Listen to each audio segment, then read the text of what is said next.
आज की breaking news में हम बताने जा रहे हैं कि आज़ाद मैदान में 6 अक्टूबर को जब हम उपोषण पर बैठी गीता हेमंत कानबार से बात करने गए तब हमें पता चला कि उनके पति इसी शिकायत को लेकर के सीएम साहब से उनके दफ्तर में मिलने गए हैं और वो उनसे मिले भी।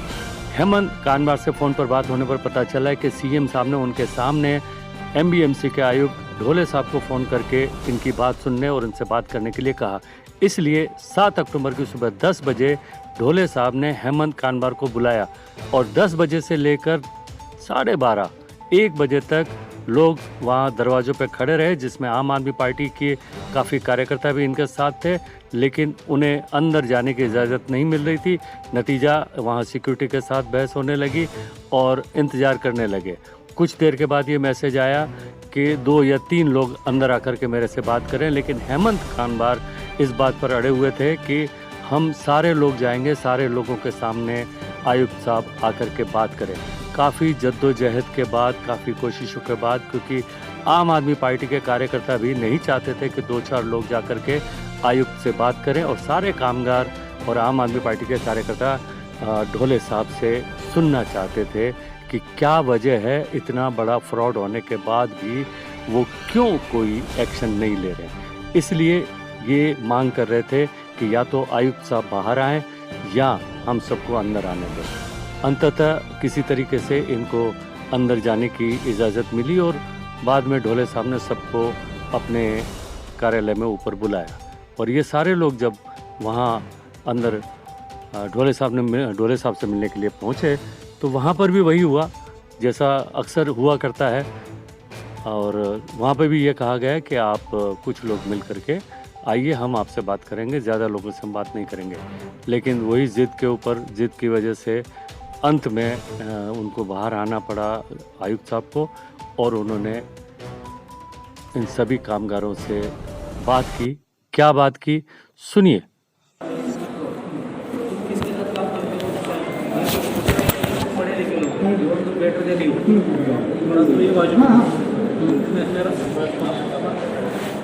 शाइन वाले को कॉर्पोरेशन के काम करो, शाइन वाले के पास ये नौकरी करते हैं नीचे वाले, शाइन वाले को कॉर्पोरेशन ने पगार को ले गया। से फॉर एग्जाम्पल 100 लोगों का बंटवारा करना, उनके पास से काम करवा के जाना जिम्मेदारी शाइन की। एक बार शाइन वाले ने महापालिका से पैसा ले लिया तो फिर हर एक लेबर को क्या क्या वो हर एक का इंडिविजुअल स्टोरी सुनने की, वैसा ऑफिस में हमारी जिम्मेदारी है।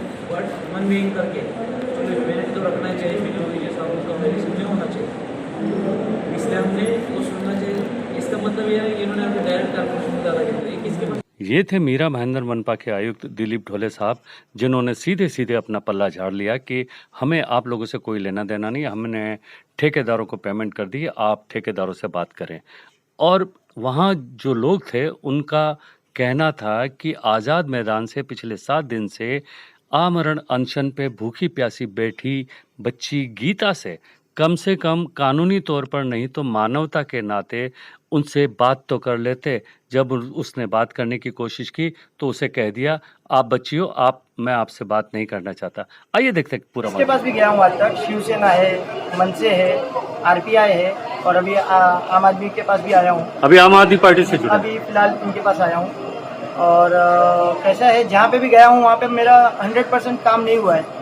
कहीं पे इनका टेंडर रद्द हो गया, कहीं पे इनके 500 रुपये बढ़ाए गए, मीन्स छोटा काम तो जो आपकी सोच समझ के आप पार्टियों के पास जाते थे वैसा वो नहीं हुआ, वैसे मिलते नहीं। हाँ, वैसा हुआ नहीं, तो उस वजह से अभी आम आदमी पार्टी के साथ भी हूँ मैं भी।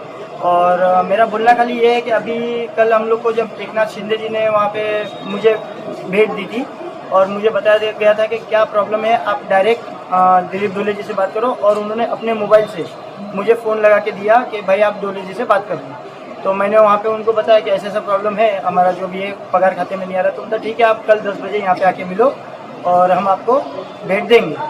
तो मैं बोला ठीक है, मैं आता हूँ, हमारे साथ हमारे कामगार और साथी भी आएंगे। तो बोले जिसको आना है आओ। तभी उन्होंने ये बात की थी। फिर यहाँ पे आने के बाद जब हम लोग 10 बजे यहाँ पे पहुँचे तो तकरीबन 12 साढ़े 12 बजे तक हम लोग को रुका के रखा। और उसके बाद बोले 5 जन आओ, फिर बोले 10 जन आओ, फिर बोले 15 जन आओ। मैंने एक चीज़ पहली मांग की है कि भाई हम लोग जितने हैं सब आएंगे, ज़्यादा नहीं थे, 25-30 जन थे। तो हम लोग बोले सब आएंगे, सबके सामने बात करो, 5 क्या सामने क्या बात करनी है। आपकी मीटिंग होती है पर्सनल, वो 5-10 में होती है, अपना व्यवहार जो होता होगा वो बात अलग है। हम कोई सेटलमेंट करने तो आए नहीं कि 5-10 आए, क्यों आए। तो वो हिसाब से हम लोग सब गए।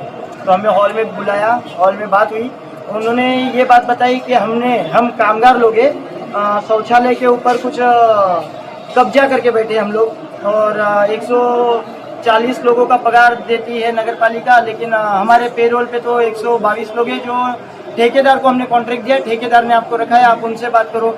ठीक है, चलो ना, आपने ठेकेदार को कॉन्ट्रैक्ट दिया है और ठेकेदार से हम बात करेंगे, लेकिन हमारे नाम के सामने अमाउंट लिखा हुआ चेक नंबर वो यहाँ पे नगर पालिका में क्यों जमा करा रहा है ठेकेदार? अगर हमारा रिलेशन सिर्फ ठेकेदार से है तो हमारे दस्तावेज नगर पालिका में हमारा नाम क्यों चला जा रहा है? और हमारे नाम से ये काला धन कौन खा रहा है? आज तक 2 साल से जितने चेक मेरे नाम से, हेमंत कानाबार के नाम से, कुपोषण करता जो गीता कानाबार है उनके नाम से, और टोटल 140 लोग है। नगर पालिका अगर 122 लोगों का पेमेंट देती है तो नगर पालिका में 140 लोगों का वेतन कैसे बता रहा है? और दूसरी चीज, ये सारे चेक जितने भी है 2 साल से आज तक जहाँ पे रखे हुए वो कौन से खजाने में रखे कि हमको आज तक दिखे नहीं या मिले नहीं? अगर आप बोलते हो कि हमने चेक दिए तो सारे बैंकों की स्टेटमेंट, ये सारी पासबुक है, मैं इतनी सारी पासबुकें लाया हूँ बैंकों की, ये देखिए, ये सारी बैंकों की पासबुक है जो सारे कामगारों की है। मैं अब भी आपके नगर पालिका में सारी ओरिजिनल जमा कराना चाहता हूँ। अगर एक में भी कोई चेक का नंबर दिख जाए तो आप बोलोगे मैं बाथरूम तो छोड़ दो, मैं जीना छोड़ दूंगा अगर आप सच रहोगे तो। क्योंकि ये लड़ाई मैं आज 2 साल से लड़ रहा हूँ, और लड़ते लड़ते आज मेरे साथ इतने लोग आए, मेरा फायदा भी उठा के, कुछ लोग फायदा भी उठा के गए, और कुछ लोग हमारी मदद में भी किए। कुछ लोग ऐसे भी थे कि भाई आए, सुने और चले गए, लेकिन आज तक मुझे पूरी तरह से इंसाफ मिला नहीं है। और ये उपोषण जो ये अभी बैठी है, मैंने तो उसको बोला कि भाई पानी पी ले, पानी तो पी सकती है, लेकिन वो बोल रही है जब तक सबके खाते में एटलीस्ट 1-1 महीने का पगार तो डालो, कि सबके खाते में मिनिमम वेजेस का 1-1 महीने का पगार डालो, ये पानी पिएगी। बस यही मेरा आखिरी संदेश। तो अभी वो क्या करे, एक आपके खाते में डालने को तैयार हो गया? उन्होंने बोला, पानपट्टे जी ने सबके सामने बोला कि चलो एक के खाते में अभी के अभी मैं अकाउंट में पगार डलवाता हूँ तो उपोषण तोड़ देगी। तो इन्होंने बोला नहीं, 122 तुम बोल रहे हो ना, 122, तो 122 के खाते में हम दोनों का नाम मत डालो। 170 कुछ बता रहे थे। 170 तो झूठा रिकॉर्ड है। 140 पे जो ITI से जो निकाला उसमें कामगार का 140 का, तो 170 खुद जो ढोले साहब बोल रहे थे वो गलत आंकड़ा? वो भी गलत है। अच्छा। वो खुद को आज तक कोई बाथरूम पे गए हैं? उन्होंने बाथरूम की हालत देखी है? अच्छा, सीएम साहब के यहाँ जब आप गए तो उन्होंने आपकी बात सुनी? पूरी तरह से नहीं, खाली उन्होंने मेरे को फोन लगा के दिया कि दिलीप ढोले जी से आप बात करो। मैं मतलब बाकी और बहुत लोग थे। अभी सिर्फ लास्ट में बताइए, अभी उन्होंने क्या कहा है? लास्ट आपको क्या कहा है कि उपोषण आप जारी रखें या तोड़ दें या क्या कहा? उसने तो उनको देखा ही नहीं, 7 दिन से प्यासी है बोला, तो बोले तू बच्ची है तू चुपचाप बैठा, लेकिन उपोषण करता है। एटलीस्ट उनकी जिम्मेदारी थी कि एक बार रिक्वेस्ट करना चाहिए कि पानी तो पी ले, लेकिन वो कुछ बोले नहीं। खाली इतना, वो पानपट्टे वो तो निकल गया, पानपट्टे जी ने खाली इतना बोला तेरे एक के खाते में पगार डालता हूँ तो तू तेरा उपोषण तोड़ दे। बाकी ये सारे कामगार यहाँ पे क्यों खड़े? तो अब आप क्या करने वाले हैं उपोषण के? नहीं, हम लोग उपोषण नहीं तोड़ रहे, हम लोग अभी वापस आजाद मैदान जा रहे हैं। इनकी तबीयत खराब होगी, उसका जवाबदार कौन? जवाबदार असली देखा जाए तो यहाँ का प्रशासन, महाराष्ट्र सरकार, महानगर पालिका, मेन खास ये दिलीप ढोले जी, क्योंकि दिलीप ढोले जी को ये सारे लेटर मैं 2 साल से दे रहा हूँ, और जिसके वजह से ये नौबत यहाँ पे आके बैठी है। हालांकि मैं उसका हस्बैंड हूँ, मेरी भी जान चल रही है, लेकिन मैं मेरा गम खा रहा हूँ और वो खुद उसके न्याय पे बैठी है और वो उसकी मर्जी है। लेकिन अभी जो सीएम से मिलके आए, ढोले साहब से जो बात की, आपको लग रहा है इसका कुछ निवारण होने जैसा, या ठेकेदार? नहीं लग रहा कुछ हो सकता है, और जो भी अगर आगे होगा, अगर इसको कुछ होता है तो उसके बाद मैं भी नहीं रहूँगा। तो ये लड़ाई आपकी जारी है? ऐसा ही नहीं है कि ये भी नहीं रहेंगे। जितने हमारे 160 बाथरूम वाले जो बता रहे हैं, सब जन हम लोग एक्शन लेंगे। ये मरेंगे तो इनके साथ हम भी मरेंगे। हमारा कुछ, इनका कुछ होता है एक्शन, हम भी लेंगे, क्योंकि हम भी इनके साथ है।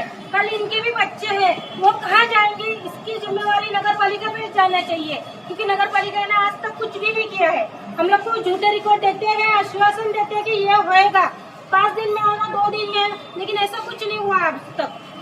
सामने से आते हैं, अपनी जेब में पैसा रखते हैं, निकल जाते हैं सब जन। हर एक जन है इधर, ऐसे नगर पालिका से गेट से लेके ऊपर तक सबको खिलाई पिलाई दिया जा रही है। ऐसा एक जन नहीं है कि जिसको खिलाई पिलाई। कई लोगों को तो ऐसा बोला गया, ये लेडीज न्यूज में बोलती है इसको गेट से बाहर करो, ये अंदर नहीं आना चाहिए। ये नगर पालिका हमारी है, इनकी नहीं है। हमारी आवाज होना चाहिए यहाँ पे। तो अभी ये आपकी जो लड़ाई है, जब तक इसका निवारण नहीं होता चालू, आप जारी रखेंगे इसको? कल उसको कुछ होता है तो हम लोग कल भी कुछ होता है तो और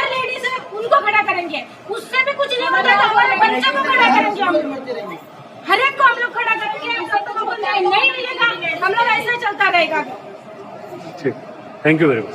क्या बोला ढोले साहब ने, आपकी मुलाकात थी अभी? वो बोल रहे हैं कि ठेकेदार ने हम लोग को बताया है कि 80-90 किसान लोग का बताया। वो बोलते हैं 122 लोग का हम लोग को चेक वगैरह दिया जाता है। मेरा ये कहना है कि वो जितना वो बता रहा है उतना नहीं, लेकिन तुझे जितना समझ है उसके साइड पर रख के दिखा रहा है नाम पे उसको तो नहीं, ये मेरा कहना है। तो वो पान पटेल वो खाली इतना बोला कि एक जन को, मतलब मैं हूँ तो एक जन को मैं दूंगा तो तुम लोग उठ जाओगे ना, खत्म कर दोगे। नहीं, ऐसा नहीं चलता है। हम लोग का सब परिवार हम एक जैसे, मैं सब लोग के बेटी हूँ, सब लोग मेरे लिए हैं। तो मेरा होगा तो सब लोग का होगा, तो ही मैं आंदोलन करने वाली, मैं तो मैं नहीं करूँगी। आम आदमी पार्टी मीरा भाईंदर के लीगल सेल के हेड एडवोकेट रघुनाथ कुशवाहा, हर्ष शर्मा और एडवोकेट डॉक्टर भास्कर मालखेड़े का कहना था कि ये जिस तरीके का भ्रष्टाचार हुआ है इसके खिलाफ आम आदमी पार्टी अदालत जाएगी और PIL भी दाखिल कर सकती है। आम आदमी पार्टी मीरा भाईंदर के लीगल सेल के हेड हैं रघुनाथ कुशवाहा जी हमारे साथ। हम जानना चाहेंगे, आज आप एक सफाई कामगार, कल आप आज़ाद मैदान गए थे, आज ढोले साहब से अपॉइंटमेंट था, बात हुई, ढोले साहब कह रहे थे उसमें क्या तथ्य आपको नज़र आया? क्योंकि इनके पास जो डॉक्यूमेंट है उसको वो नकार रहे हैं और कह रहे हैं कि ये हमने ठेकेदार से बात की, आप ठेकेदार को जानो, वो जाने, हमारा कोई लेना देना। तो कितनी जवाबदारी ये मनपा की बनती है? आपने बात की है, बताइए जरा। देखिए, ये जो लड़ाई है ये 2 साल से सफाई कर्मचारी लड़ रहे हैं और मीरा भाईंदर महानगर पालिका में जो शौचालय बनाया गया है कि सभी कर्मचारियों के नाम पे 14,000 से लेकर 15,000 के आसपास तनख्वाह इनको देना होता है। उन्होंने बताया कि मैंने कॉन्ट्रैक्ट दिया है साइन वाले को और साइन वाले और इनके बीच में कॉन्ट्रैक्ट है, लेकिन नगर पालिका में जो डॉक्यूमेंट जमा हो रहा है वो डॉक्यूमेंट साइन वाले ने 140 लोगों का नाम लिख करके, मोबाइल नंबर लिख करके, अकाउंट नंबर लिख करके, उनके सामने पेमेंट लिख करके जमा किया है और उस डॉक्यूमेंट के आधार पर 140 लोगों का पेमेंट नगर पालिका से 14,000 के हिसाब से, 15,000 के हिसाब से साइन कॉन्ट्रैक्टर को रिलीज हुआ है। तो इनका डिमांड था कि जो हम लोगों के नाम के आगे अमाउंट लिखा गया वो अमाउंट हमको आज तक मिला नहीं है और ये जो डॉक्यूमेंट डाला गया है, जो बैंक का डिटेल है, वो बैंक का डिटेल फर्जी है। उसमें एक ऐसा भी डॉक्यूमेंट है जो 2021 से उस बैंक के अकाउंट में पेमेंट दिखाया गया है और वो अकाउंट ही 2022 में खुला है। तो मैं उनको बताया कि जो सरकारी दफ्तर में फर्जी डॉक्यूमेंट जमा किया जाता है वो जिम्मेदारी आपकी होती है जांच करने के लिए, चेक करने के लिए, उसके ऊपर एक्शन लेने के लिए। तो वो बोलते हैं कि अगर ऐसा डॉक्यूमेंट है तो हम उसके ऊपर कानूनी कार्रवाई करेंगे। हम उनको बताया कि 420, 468, 465, 471 और एट्रोसिटी एक्ट का गुना उसके ऊपर दाखिल होना चाहिए। तो पान पटेल साहब बोले कि हम जांच कर रहे हैं, हम डॉक्यूमेंट मंगा रहे हैं दूसरा और हम एक्शन लेंगे। जब 2 साल से वो डॉक्यूमेंट जमा किया इनके पास रिकॉर्ड में है तो उसको दूसरा डॉक्यूमेंट मंगाने की जरूरत क्या है? हमने नगर पालिका का थप्पा मारा हुआ वो डॉक्यूमेंट इनको दिया है और RTI से निकाला हुआ है, तो वो डॉक्यूमेंट के आधार पर इनको तत्काल एक्शन लेना चाहिए। और दूसरी चीज क्या है, जब वो बोल रहे हैं कि हम नगर पालिका में पेमेंट देते हैं साइन वाले को, तो इनकी जिम्मेदारी बनती है कि जो कर्मचारी वहाँ पे एम्प्लॉई के तौर पे रखे गए हैं उनको पेमेंट जा रहा है कि नहीं जा रहा है। सारे डॉक्यूमेंट जो है कि इनके पास जमा किया है। देखिए, ये 140 लोगों का लिस्ट है, मोबाइल नंबर, बैंक का number, account number, cheque number से डाला गया है। ये एक भी इनके अकाउंट में सारे ओरिजिनल पासबुक हमारे पास है, इन्होंने लाया हुआ है और वो पासबुक में किसी का एंट्री नहीं है। और जो कॉन्ट्रैक्टर है साइन मेंटेनेंस वाला, उसने पुलिस चौकी में जाके स्टेटमेंट दिया है कि जो भी इनका चेक है, नंबर डाला हुआ है, वो सेल्फ चेक बना करके खुद ही पेमेंट विड्रॉ किया है। इसका मतलब क्लियर है कि इनके नाम का मिसयूज किया गया, इनके डॉक्यूमेंट का मिसयूज किया गया, इनसे अकाउंट नंबर लिया गया था, आधार नंबर लिया गया था कि आपके अकाउंट में डायरेक्ट पेमेंट डाला जाएगा, लेकिन अभी आज तक कुछ भी नहीं हुआ। तो इस पर सीधे 420, 468, 465, 471 IPC का धारा और एट्रोसिटी एक्ट बनता है। और उसके सुपरवाइजर जितने भी जाते हैं, जो कामगार वहाँ पे बैठे रहते हैं, उनको जाति सूचक गालियां और देता है। इनके ऊपर एक बार जानलेवा हमला हो चुका है, इनके भाई के ऊपर जानलेवा हमला हो चुका है। मैं एक नैतिकता के नाते बोलना चाहता हूं कि जो गीता बहन आज 6 दिन से बिना खाए पिए 7 दिन से आजाद मैदान में बैठी है, आज खुद चल के एक नगर पालिका में आई थी। ढोले साहब को और सारे अधिकारियों को उनको एक बार उनका उपवासन तोड़वाने के लिए प्रयास करना चाहिए, लेकिन उन लोगों ने आज उनसे मिलना भी उचित नहीं समझा और जब उन सामने आके बोली तो बोलते तुम बच्चे तुम बात मत करो, तुम साइड हो जाओ। और हमारी बात को सीरियस तरीके से जिस तरह से लेना चाहिए उन्होंने नहीं लिया है। और हम आपके सामने मीडिया के माध्यम से ये बताना चाहता हूँ कि ये मुद्दा बहुत बड़ा गंभीर है, इसमें करोड़ों का घोटाला हुआ है और इस मुद्दे को अगर बारीकी से जांच करके और इनके साथ न्याय नहीं हुआ तो हम आने वाले समय में 500 कार्यकर्ता और इनके लोग झाड़ू ले करके नगर पालिका के गेट पर बैठेंगे, हम दरवाजा खोलने नहीं देंगे और कोर्ट में भी इनकी लड़ाई चालू होगी और रोड में भी इनकी लड़ाई चालू होगी। इनके साथ जब तक न्याय नहीं होगा तब तक हम नगर पालिका में बैठे रहेंगे। सुखदेव जी, आपसे जानना चाहूंगा, वकील साहब ने जैसे बताया ये कानूनी लड़ाई है, धाराएं लगती है, फ्रॉड हुआ, बहुत कुछ है, लेकिन अभी उस बच्ची की हालत जो है ये लड़ाई जारी रहेगी, उसको किस तरीके से आप ले रहे हैं? क्योंकि प्रशासन अपनी तरह से सोच रहा है। अभी मैं खुद वहां खड़ा था, ढोले साहब के मुंह से निकला कि 170 लोगों की लिस्ट है और ऑफिशियली 122 कुछ बता रहे हैं, जबकि ये हेमंत का कहना है कि वो कुछ भी बोलते हैं, मतलब वो आंकड़ा भी गलत बता रहे हैं। तो आप इस बच्ची को लेकर, ये उपोषण को लेकर के किस तरीके से गंभीरता से सोच रहे हैं वो बताइए। कल हम लोग जब आज़ाद मैदान पहुंचे तो हमारा यही एक था कि अगर मीरा भाईंदर महानगर पालिका के कमिश्नर से बात करके अगर कुछ आज उनका उपोषण टूट जाता और कुछ उनको आश्वासन मिलता तो आज अच्छा होता, लेकिन कहीं ना कहीं उन्होंने उसके तरफ देखना और उनसे बात करने की भी ज़रूरत नहीं महसूस की। ये मानवता के आधार पर भी कहीं ना कहीं बहुत बड़ा गलत है। आप मीरा भाईंदर के कमिश्नर हैं, पूरे मीरा भाईंदर की जिम्मेदारी आपके ऊपर है और जो मीरा भाईंदर को स्वच्छ करने वाली जो वाल्मीकि समाज है, आज आप उनके साथ में बात करने का भी आपको फुर्सत नहीं है। ये बहुत बड़ा मतलब दुख का घटना है कि इस तरीके से कमिश्नर जो है सिर्फ जो बातें बार बार इनसे कही जा रही थी उसी को सुनते हुए वो यहाँ से चले गए। और हमारा ये उम्मीद था कि आज शायद इनका अनशन टूट जाता और इसके ऊपर एक इंक्वायरी बिठाने के लिए वो आज आदेश देते, पर ऐसा कुछ हुआ नहीं।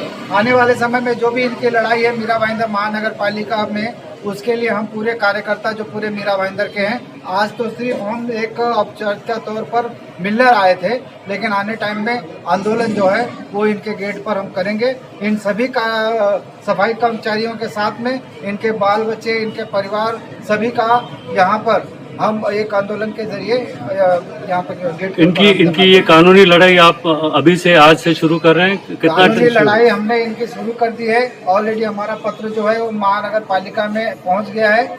अब उसके अंदर जो फर्जीवाड़ा हुआ है उसके लिए हम पुलिस स्टेशन में भी पत्र दे रहे हैं और इसकी पूरी जांच की मांग कर रहे हैं। और इसके अंदर जो जो अधिकारी जो कॉन्ट्रैक्ट देने का सिस्टम कैसा है कि एक कंपनी को दे दिया, उस कंपनी ने जो है काफ़ी लोगों को वहाँ पर काम पे रखा, काम पे रखने के बाद में उसमें से जो कमीशन के तौर पर, छोड़िए सर अगर 2-4 हज़ार रुपये कमीशन का है तो समझ में आता है, पूरा पगार इनका वहाँ पे वो लोग जो है गमन कर रहे हैं। तो ये कहीं ना कहीं बिगर अधिकारियों के और बड़े बड़े ऑफिसर के मिली भगत के सिवाय नहीं हो सकता। इसकी जांच होनी जरूरी है। एक सेकंड इन्होंने जैसे बताया है कि कॉन्ट्रैक्टर ने हमें काम पे रखा है। हम सफाई कामगारों को कॉन्ट्रैक्टर ने काम पे नहीं रखा है। हम लोग यहाँ पे 15 साल से ऑलरेडी रहते हैं और कॉन्ट्रैक्टर हर 3 साल 4 साल में बदली होते रहता है। कॉन्ट्रैक्टर जो इसके पहले वाले थे, इन्होंने एक जन ने मुझे ये बताया है कि आपका पगार इसलिए कम है क्योंकि ऊपर से नीचे से लेके ऊपर तक जो जो टेबल पे पेमेंट की फाइल जाती है सब पे सिग्नेचर होने के लिए हमको कुछ ना कुछ देना पड़ता है। तो ये पैसा हम आपके पगार में से कटवा के उनको देते हैं। ये बात का पूरा प्रूफ मेरे पास नहीं है, लेकिन जो बोला है वो ये बात मुझे बताया, तो ये बात मैं आपके सामने रख रहा हूँ कि ये बात हुई थी। आप लोग यहीं पर है, ठेकेदार बदलते रहते हैं? ठेकेदार बदलते हैं। और आपको स्थायी कभी नहीं किया या परमानेंट कभी नहीं किया? कितने साल बताया आपने? तकरीबन कुछ लोग 10 साल से, कुछ लोग 15 साल से, मैं खुद 8 या 9 साल से रह रहा हूँ। और दूसरी एक और चीज़, जैसे आधे में थोड़ी बात मेरी रह गई थी, ये जो लड़ाई में लड़ रहा हूँ उसके चलते मेरे ऊपर 3 फर्जी FIR दाखिल हुई है। एक किसी और ने कुछ तोड़फोड़ की थी ऑफिस में, नाम मेरा। एक जो मेरे अंडर में जो शौचालय है उसका दरवाज़ा खुद सुपरवाइज़र लेके निकाला, खुद ही टेम्पो में लेके गया। मतलब पहले जहाँ पे नहीं था वहाँ पे पहले दरवाज़ा लगाया, फिर खुद GPS का फ़ोटो निकाला, फिर वही दरवाज़ा उठा के टेम्पो में लेके गया। और ऐसा है मोहिते, एक मोहिते करके कोई ऐसा है घोड़बंदर गांव के, उसने और सचिन चौहान करके एक सुपरवाइजर है, दोनों ने मिलकर एक रचना रची। वहाँ पे रवि पवार जी खुद गए थे अरे भाई यहाँ पे दरवाजा, तो बोलता है कोई 2-4 उनके आदमी लोग को खड़ा करके बोलता है वो हेमंत कानाबार करके है, वो दरवाजा उठा के लेके गया। ये सारी बातें मुझे उनके ही एक सुपरवाइजर ने बताई कि मतलब ये दरवाजे का तुम पे एक आरोप डालने वाले हैं और तुम थोड़ा सचेत रहना। तो वो जब बता रहा था वो सारी बातें, उसी वक्त मैंने वो मोबाइल पे बात रिकॉर्डिंग कर ली थी, और जिस टाइम मेरे पे एफआईआर हुई और जो पुलिस स्टेशन में मुझे बुलाया तो वो रिकॉर्डिंग मैंने वो पुलिस वालों को दी, तो उन्होंने मुझे तो छोड़ दिया, लेकिन उसके बाद उसके ऊपर कोई दूसरी कार्रवाई नहीं हुई कि दूसरी कार्रवाई होनी चाहिए कि भाई वो झूठी एफआईआर क्यों करवाई गई। और उसका आदेश पर्सनल फोन करके अमित काले जी को रवि पवार ने जी बोला था कि वहाँ पे वो एफआईआर लो। तो ये एक मेन बात है, और ऐसी बहुत सी एफआईआर हुई है, बहुत सी चीजें हैं। अभी ये लड़ाई आपकी जारी है और कोशिश करें कि जल्दी इसको उपोषण को। सर मेरा भी कुछ बोलना है। दिल्ली से जब यहाँ पे सुलभ शौचालय जो चेकिंग के लिए पार्टी आती है, वो चेकिंग के लिए आती है, उनको ऐसे अच्छे 5 स्टार वाले जैसे बाथरूम तो दिखाते हैं, लेकिन वो नहीं दिखाते जहाँ पे टूट फूट है, जो कलरिंग नहीं हुआ आज तक, जिस रूम पे हम लोग कैरेक्टर रहते हैं उसकी छतें चुती हैं, वो लोग तो दिखाते ही नहीं है। वो लोग कभी हमसे तो मिलो आके कि भाई तुम्हारे रूम में क्या प्रॉब्लम है, क्या नहीं है, किसी की बच्ची के क्या कुछ हालत हो जाती है, छत गिर गई ऊपर से, पूरा नाक टूट गया, उसका खून बह रहा है, वो सब हम लोगों ने इनको यहाँ पे दिखाया भी है, वो भी ये लोग ध्यान नहीं देते हैं, और खाली ऐसे ऐसे बाथरूम दिखाएंगे। आप अपना वो समझ गए, ये सब लीपापोती हो रही है। अब जहाँ पे लोग हजारों के तादाद में, 500 के तादाद में शौचालय पे हर सुबह जाते हैं, शाम सुबह जाते हैं, वहाँ पे नहीं दिखाते हैं। जहाँ पे 10-15 लोग जाते हैं ना, साफ सफाई मस्त रहेगी, वो ही दिखाएंगे। अरे तुम वो तो दिखाओ, सब जगह के जो शौचालय हैं उनकी क्या हालत है, वो नहीं दिखाते सर। राइट है। अभी सबसे बड़ा मुद्दा वो ओपोजिशन पे जो बैठी हैं उनकी हेल्थ को ध्यान में रखते हुए कानूनी लड़ाई है, करप्शन है, इसके खिलाफ आने वाले समय में आप लोग एक अच्छी जीत हासिल करेंगे। इसी के साथ thank you very much. MB news से बात करना। मनपा आयुक्त दिलीप ढोले, रवि पवार और पान पट्टे ने कामगारों को सीधे सीधे ये कह दिया कि हम आप लोगों से कुछ बात नहीं करना चाहते हैं, क्योंकि आपका वास्ता सीधे सीधे ठेकेदारों से है और ठेकेदारों को हम पेमेंट कर चुके हैं। उसके बाद ये सारे कामगार वहीं MBMC के प्रांगण में लगी बाबा साहेब अंबेडकर की स्टेचू, उनकी मूर्ति के आगे आए और उनके सामने नतमस्तक होकर प्रार्थना करने लगे कि उन पर जो अन्याय, जो अत्याचार हो रहा है उससे निजात दिलाएं। और उसके बाद पूरी टीम आम आदमी पार्टी के साथ, उनके कार्यकर्ताओं के साथ बगल में भाईंदर पुलिस स्टेशन पहुंची। मीडिया अधिकारी सर, अभी आप अंदर गए थे तो क्या हुआ? कामगारों की लड़ाई को लेकर के हम अभी यहाँ पहुंचे, क्योंकि इनकी ये कहना था कि यहाँ मेरा भाईंदर की जो भाईंदर पुलिस स्टेशन में उनकी शिकायतें दर्ज नहीं हो रही है, और वो जो कामगार संगठन के अध्यक्ष है हेमंत भाई, उनके ऊपर जानलेवा हमला हुआ है और जाति सूचक शब्दों का इस्तेमाल करते हुए परेशान भी कर रहे हैं और उनके पगार ठेकेदार नहीं दे रहे। उस मुद्दे को लेकर यहाँ भाईंदर पश्चिम में पुलिस स्टेशन में आया। Thank you. MB न्यूज़ के लिए मैं राजेश शर्मा। चैनल को सब्सक्राइब, लाइक और शेयर करें।